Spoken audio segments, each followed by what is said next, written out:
Hello everyone, welcome to smart show 80. ഇന്ന് നമുക്കൊരു speaking role play card ചെയ്യാനായിട്ട് പഠിക്കാം. ഓക്കെ, അപ്പം ഞാൻ കാർഡ് ഡിസ്കഷന് ഇട്ടിട്ടുണ്ട്. എല്ലാവരും കാർഡിൽ ശ്രദ്ധിക്കുക. ഓക്കെ, അപ്പം നമുക്ക് കാർഡിൻ്റെ എക്സ്പ്ലനേഷനിലേക്ക് പോകാം. ഞാൻ കഴിഞ്ഞ പ്രാവശ്യം പറഞ്ഞതുപോലെ തന്നെ നമ്മൾക്ക് സെറ്റിംഗ് മാത്രം കണ്ടിട്ട് കുട്ടികൾ എപ്പോഴും ഇൻട്രൊഡക്ഷൻ ചൂസ് ചെയ്യാറുണ്ട്. അങ്ങനെ ചെയ്യരുത്. സെറ്റിംഗ് മാത്രമല്ല, നമുക്ക് സെറ്റിംഗ്, നേഴ്സ്, ടാസ്ക് ഇത്രയും കാര്യങ്ങളും കൂടി നോക്കിയിട്ടാണ് നമ്മൾ ഇൻട്രൊഡക്ഷൻ എങ്ങനെയാണെന്നുള്ളത് ഐഡൻറ്റിഫൈ ചെയ്യുന്നത്. അപ്പോൾ ഇതിൽ എത്ര ഒരു പെർസെൻറ്റേജ് ഓരോ ഭാഗത്തിനും കൊടുക്കണമെന്നുള്ളത് ഞാൻ ജസ്റ്റ് ഒന്ന് എക്സ്പ്ലെയിൻ ചെയ്യാം. ഓക്കെ, സോ സെറ്റിങ്ങിന് നമ്മൾ കൊടുക്കേണ്ടത് ഒരു 10% കൊടുത്താൽ മതി. നേഴ്സ് എന്നുള്ള ഭാഗത്തിനകത്ത് എഴുതിയിരിക്കുന്ന കാര്യങ്ങൾക്ക് നമ്മൾ 80% കൊടുക്കണം. ടാസ്കിലെ ഫസ്റ്റ് പോയിൻറ്റിന് 10% ഇമ്പോർട്ടൻസ് കൊടുക്കണം.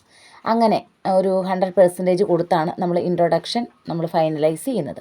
അപ്പോൾ ഈ കാർഡിനകത്ത് സെറ്റിംഗ് ഹോസ്പിറ്റലാണ്. ഓക്കെ, ഹോസ്പിറ്റൽ എന്നുള്ള കാണുമ്പോൾ നമുക്ക് എന്താ മനസ്സിലാവുക? എല്ലാവരും മനസ്സിലാക്കുന്നു. Okay, it is a known case.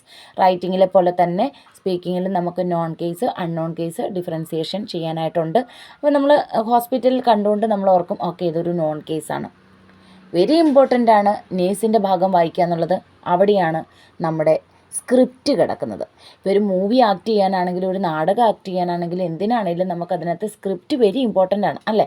അപ്പോൾ അതുപോലെ തന്നെയാണ് നമ്മൾ എന്താണ് ചെയ്യേണ്ടത്, നമ്മൾ ആരാണ്, നമ്മുടെ ഡ്യൂട്ടി എന്താണ്, നമ്മുടെ അടുത്ത് വരുന്നത് ആരാണ്, അവർക്ക് എന്താണ് പറ്റിയേക്കുന്നത് എന്നൊക്കെയുള്ള ഒരു ഐഡിയ നമ്മൾക്ക് ഏറ്റവും കൂടുതലായിട്ട് കിട്ടുന്നത് നമുക്ക് നേഴ്സിൽ നിന്നായിരിക്കും.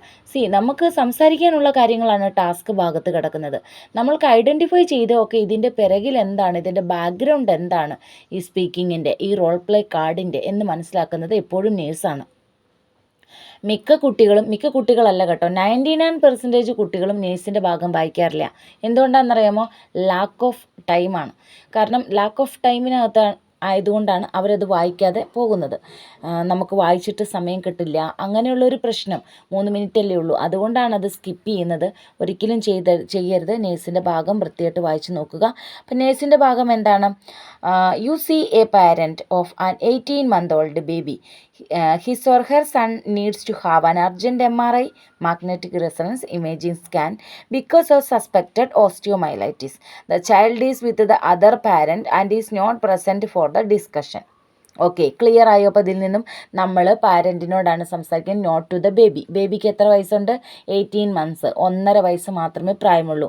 എന്തായാലും നമുക്ക് കൊച്ചിനോടൊപ്പം സംസാരിക്കാൻ പറ്റത്തില്ല. So we are going to speak to the parent ആണ്, അല്ലേ? പാരൻറ്റിനോടാണ് സംസാരിക്കുന്നത്. ഇനി child is with other parent and is not present for the discussion. കൊച്ച് മറ്റ് പാരൻറ്റിൻ്റെ കൂടെയാണ്, കൊച്ചു കൂടെ ഇല്ലതാനും. അപ്പോൾ ഇതിൽ നിന്ന് എന്തൊക്കെയാണ് മനസ്സിലാക്കുന്നതെന്ന് അറിയാമോ? നമുക്ക് ഐഡൻറ്റിഫൈ ചെയ്യാൻ പറ്റില്ല ഇന്ന കുട്ടിയുടെ അമ്മയാണ് അല്ലെങ്കിൽ ഫാദറാണ് ഈ വന്നിരിക്കുന്നത്, നമ്മളോട് സംസാരിക്കുന്നത് എന്നുള്ളത് അൺഎബിൾ ടു ഐഡൻറ്റിഫൈ ആണ്. കാരണം കൊച്ചില്ല കൂടെ. സോ നമുക്ക് ഈ ഒരു കാർഡിൽ നോട്ട് പ്രസൻറ്റ്, കൊച്ച് നോട്ട് പ്രസൻറ്റ് എന്നായിക്കോട്ടെ. ഇപ്പം ചിലതിനകത്ത് നമ്മൾ പാരൻറ്റിനെ കുറിച്ച് സണ്ണോ ഡോട്ടറിനോടാണ് സംസാരിക്കുന്നതെങ്കിൽ father not present, mother not present എന്നാകുമ്പോൾ എന്താണ്? പേഷ്യൻറ്റും നമുക്ക് അൺനോൺ ആണ്. ഓക്കെ, പേഷ്യൻ്റ് നമ്മുടെ അടുത്ത് തന്നെ ഉള്ളതാണ്, പക്ഷേ കാര്യം വരുമ്പോൾ നമ്മൾക്ക് പേഷ്യൻറ്റും അൺനോൺ ആണ്. അപ്പോൾ ഓൾറെഡി നമ്മൾക്ക് OET തന്നിരിക്കുന്ന സജഷൻ അനുസരിച്ച് ഇനി അതിനെക്കുറിച്ച് ക്വസ്റ്റ്യൻ ഒന്നും ചെയ്യാൻ പോകണ്ട. എന്തുകൊണ്ടാണ് അങ്ങനെ OET പറഞ്ഞത്? ബൈസ്റ്റാൻഡർ ഒരിക്കലും നോൺ അല്ല, അവരുടെ പേര് എപ്പോഴും തുടങ്ങുമ്പോൾ എന്നുള്ള ക്വസ്റ്റ്യനിങ് ഒന്നും വേണ്ട. ഇത് OET അല്ലേ, നമ്മൾ അവരുടെ റൂൾ അനുസരിച്ചല്ലേ പോകുന്നത്. We should follow them, they will not follow you. അത്രയും കാര്യം മനസ്സിലാക്കിയാൽ മതി. നമുക്ക് അങ്ങനെ ഒരു ക്വസ്റ്റ്യൻ്റെ ഒരു ആവശ്യം നമുക്ക് അവിടെ വരത്തില്ല. അപ്പോൾ ഇതിൽ നിന്ന് എന്ത് മനസ്സിലാക്കി? നമുക്ക് ഓൾറെഡി ബൈസ്റ്റാൻഡറിനോട് സംസാരിക്കുമ്പോൾ എപ്പോഴും bystander is an unknown person. So we should ask the person name after starting the conversation, അല്ലേ? In your 5 minutes you can ask. നിങ്ങളെ ഇൻട്രൊഡ്യൂസ് ചെയ്തതിന് ശേഷം നിങ്ങൾക്ക് അവരുടെ പേര് ചോദിക്കാം. ഇൻ അഡീഷൻ ഇപ്പോൾ ഇതിനകത്ത് നമുക്ക് കുഞ്ഞും കൂടെ ഇല്ലെന്നാണ് പറയുന്നത്. So we need to ask the child's name also after starting the conversation, അല്ലേ? പക്ഷേ ഇനി നമുക്കത് മനസ്സിലാക്കണമെങ്കിൽ എന്ത് വേണം? 10% നമ്മുടെ ടാസ്കിൻ്റെ ഫസ്റ്റ് ക്വസ്റ്റ്യനിലും കിടപ്പുണ്ട്. അതും കൂടെ ഒന്ന് വായിച്ചു നോക്കാം. Find out how parent is feeling about his or her son's upcoming MRI, magnetic resonance imaging scan. കണ്ടോ, 10% അവിടെ കിടക്കുവാണ്. പേഷ്യൻറ്റിനെ കുറിച്ച് ബൈസ്റ്റാൻഡറോട്, അതായത് പാരൻറ്റിനോട്, നിങ്ങളുടെ കുട്ടിക്ക് ഇങ്ങനെയൊരു ഇൻവെസ്റ്റിഗേഷൻ സജസ്റ്റ് ചെയ്തിരിക്കുന്നത് മൂലം നിങ്ങൾക്ക് എങ്ങനെ ഫീൽ ചെയ്യുന്നു എന്ന് ചോദിക്കാനാണ് നമ്മുടെ ഫസ്റ്റ് ടാസ്ക്. കണ്ടോ, ഇതിൽ നിന്നും എൻറ്റയർലി ഡിഫറെൻ്റ് ആണ്. ഹോസ്പിറ്റൽ സെറ്റിംഗ് ആണെങ്കിലും നമ്മൾക്ക് പേഷ്യൻറ്റിനെ അവെയർ ആവണമെന്നില്ല, കാരണം നമ്മൾ ബൈസ്റ്റാൻഡറിനോടാണ് സംസാരിക്കുന്നത്. കുട്ടി കൂടെയില്ല, അപ്പോൾ ഉറപ്പായിട്ടും കുട്ടി നമുക്ക് അൺനോൺ ആണ്. അങ്ങനെയാണ് നമ്മൾ സാധാരണയായിട്ടുള്ള കാർഡിനകത്ത് ചെയ്യുന്നത്. പക്ഷേ ഇവിടെ അതിൽ നിന്നെല്ലാം നമ്മൾക്ക് വീണ്ടും ഒരു ഇൻഫർമേഷനും കൂടെ കിട്ടുവാണ്.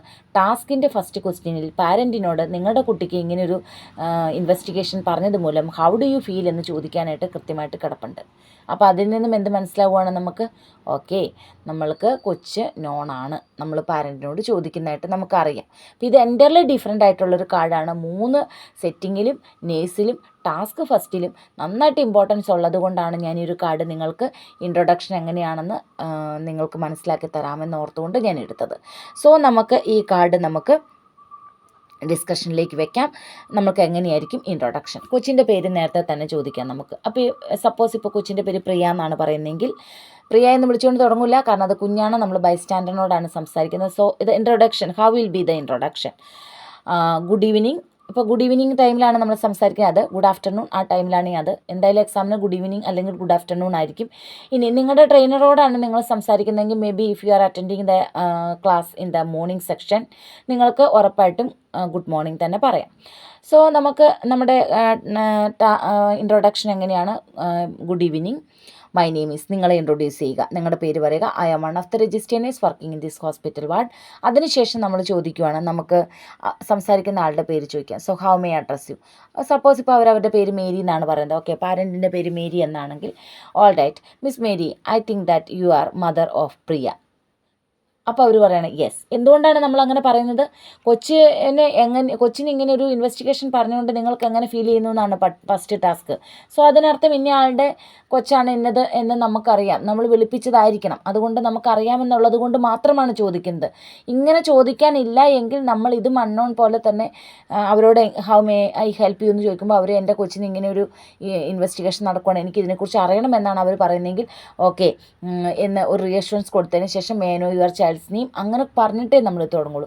ഇവിടെ അങ്ങനെയല്ല, നമ്മളാണ് അങ്ങോട്ട് ചോദിക്കുന്നത് ഇങ്ങനൊരു ഇൻവെസ്റ്റിഗേഷൻ നിങ്ങൾക്ക് പറഞ്ഞത് മൂലം ഹൗ ഡു യു ഫീൽ എന്ന്. അപ്പോൾ കൊച്ചിൻ്റെ പേര് ചോദിക്കുക. കൊച്ചിൻ്റെ പേര് അവർ പറഞ്ഞു, കൊച്ചിൻ്റെ പേര് നമുക്കറിയാം.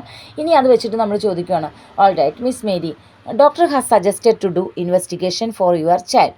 ഓക്കെ, MRI എന്ന് തന്നെ പറയാം. MRI ഫോർ യുവർ ചൈൽഡ് അല്ലെങ്കിൽ for Priya. So how do you feel about this? ഇതാണ് നമ്മൾ ക്വസ്റ്റ്യൻ ചോദിക്കുന്നത്. I repeat it again, all together ഒന്നുകൂടെ കൂടി റിപ്പീറ്റ് ചെയ്യാം. Good evening, my name is, പേര് പറയുക. I am one of the registered nurse working in this hospital ward. How may I address you? അവരവരുടെ പേര് പറഞ്ഞു. മരിയ എന്നാണ് പേര് പറഞ്ഞെങ്കിൽ miss Maria, I think you are Priya's mother. അവർ പറഞ്ഞു yes. So miss Maria please tell me how do you feel about the investigation which is ordered for your child. So how do you feel about this? ഈ ഒരു question നമുക്ക് ചോദിക്കാം. ഇതാണ് introduction.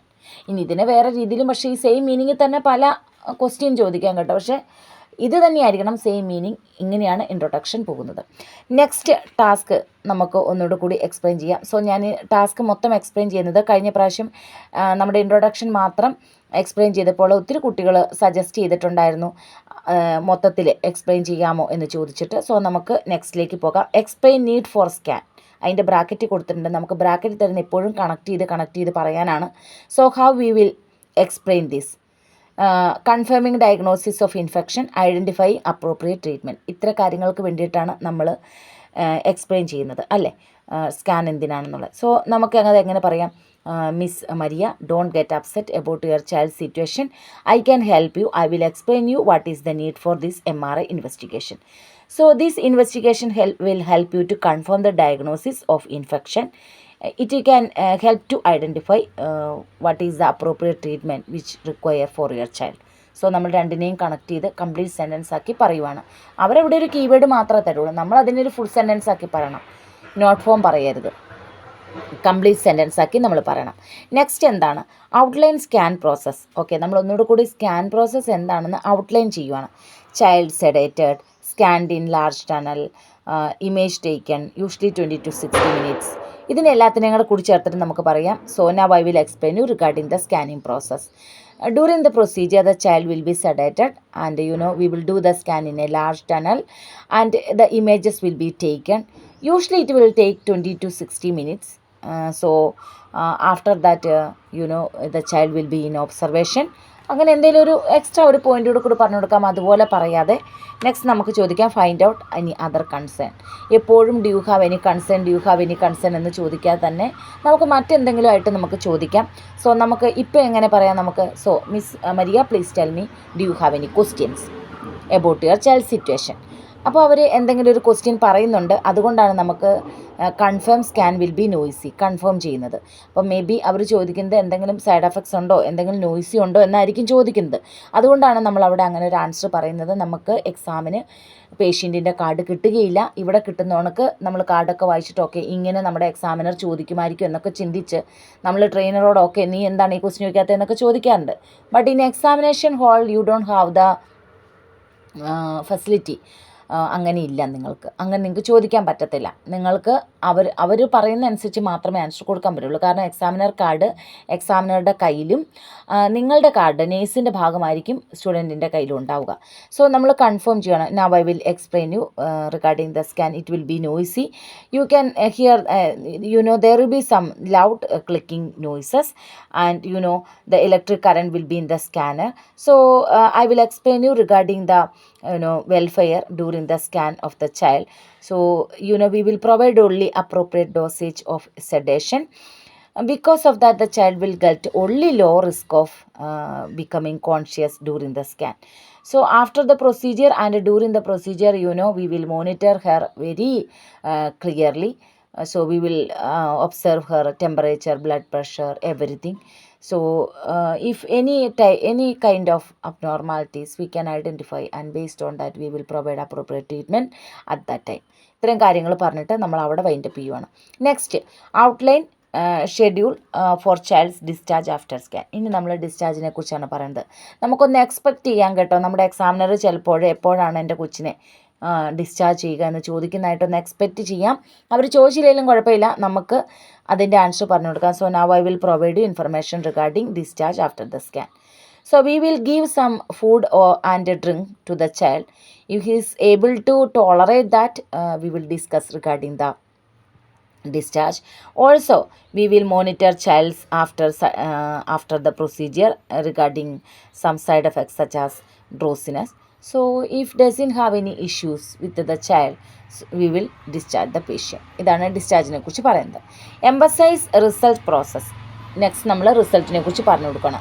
May be എക്സാമിനറുടെ question പേപ്പറിൽ അങ്ങനെ ഒരു question ഉണ്ട്, എപ്പോഴാണ് എൻ്റെ കൊച്ചിൻ്റെ റിസൾട്ട് വരിക എന്നുണ്ടെങ്കിൽ അവർ നമ്മളോട് അത് ചോദിക്കും.